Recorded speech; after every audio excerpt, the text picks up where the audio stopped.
I've got this weird fear that high school students are going to find this video after having not read the book, panicking, and then randomly searching the internet for information about the book. I'm afraid they're going to hate me and hate this video for not doing what SparksNotes does and just giving them answers to questions that are not valuable at all. Hey beautiful people of the internet, my name is Ryan. This video is a review of Grapes of Wrath, and let it be noted that today, May 23rd, is the day that Ryan finally said that he is afraid of high schoolers.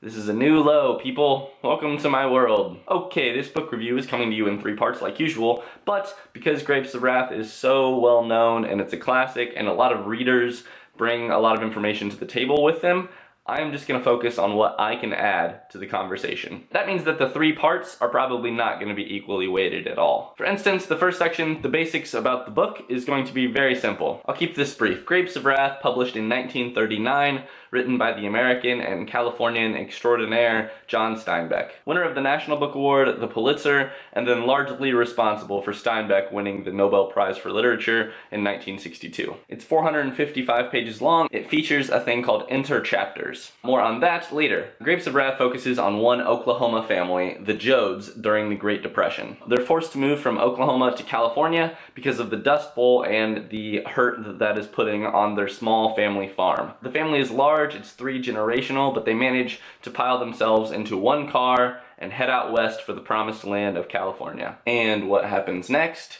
Poverty.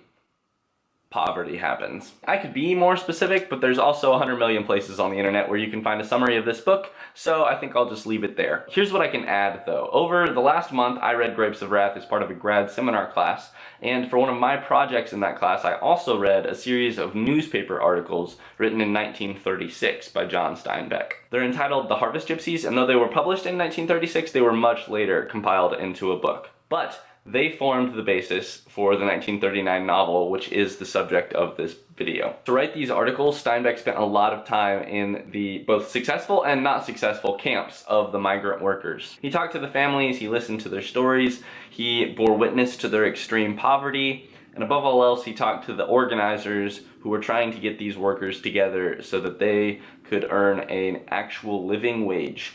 The plot of this book is definitely based on the Harvest Gypsies. Okay, second, my personal reaction to the book, and oh, what a personal reaction this will be. 7 or 8 months ago, I drove across the country from Indiana to California to start this grad school thing. I left a small farming community and I left my family, who has been farming for a very long time. They're country people living among other country people. I left that and then I came out here. But I came out here to an incredible agricultural center of California. In some really basic ways, the Jodes trip is a parallel to the trip that I made to get out here. That, along with some far too personal stuff that is not going to go up on YouTube, made this book a heavy hitter for me at this particular part of my life. Okay, let's talk about some of the less personal but still very exciting features of this book. Grapes of Wrath is a realist novel, meaning it gets dusty and dirty right alongside its characters, but it uses 2 modes of narration instead of 1. That's the interchapter thing I was talking about earlier. You've got the main story, which closely follows the Jodes in their regular narrative chapters, and then quite often you have the inner chapters, which zoom way out to this incredible massive narrative distance. These chapters are usually shorter, and instead of focusing on specific characters, they focus on peoples. They seem historical at times, sure, but also they're often actually biblical or poetic. True to the style of Steinbeck, Grapes of Wrath also obliquely and directly references Christian tradition, biblical events, and biblical language. I'm sure you've heard this in other places, but just look up the title and where it comes from if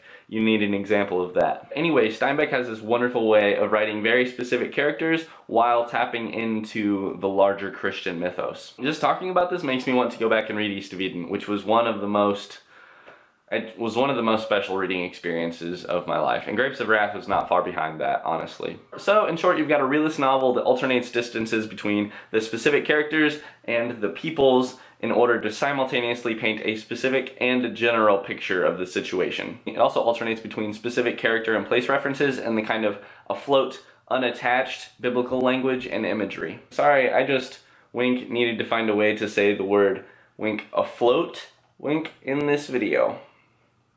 Wink. But seriously, that's one of the things that this book does really well. Okay, finally, third, should you read the book? I'll keep this short too. If you are a high schooler and you've stuck around this long just to see if maybe Ryan will let you off the hook, I apologize profusely. You should definitely read the book. Do your homework, fool. It's good for you. Seriously, stop the video right now. and go and read it. Okay, now that we've gotten rid of the high schoolers and it's only us normal people here, I can be more honest. I personally am very thankful that I did not read this book until I was 23 years old, and I imagine a lot of other people feel that way too. I fear what I would have thought of the novel if all I thought that it had to offer me was a historical context. Grapes of Wrath is so much more than a novel motivated by real events. I understand why it makes sense to teach high schoolers about a book through the lenses of their historical significance, but I also wonder very seriously what we lose when we consider a book to be important because of the time period that it represents. At some point, do you cross a line? Imagine this book without the Great Depression, without the Dust Bowl parts. Is there something, anything,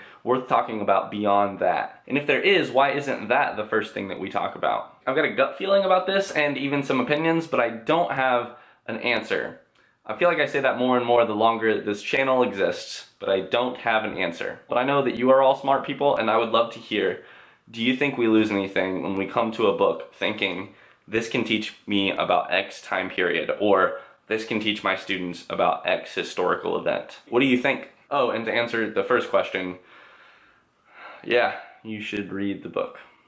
That is really all that I've got for this video. I know I've never done a book this old on the channel before, but Steinbeck really has my heart. He has my heart in a new way with every new book that I read. I will see you all next week. Thanks for watching. Best wishes! There are those books that when you review them, you say to the world, you don't appreciate this thing enough. Please appreciate this thing more. Then there are those books like White Noise by Don DeLillo, where you look at how the world treats them and you say, yeah, right on. I like the idea of a normal person being the opposite of a high schooler. I like that a lot.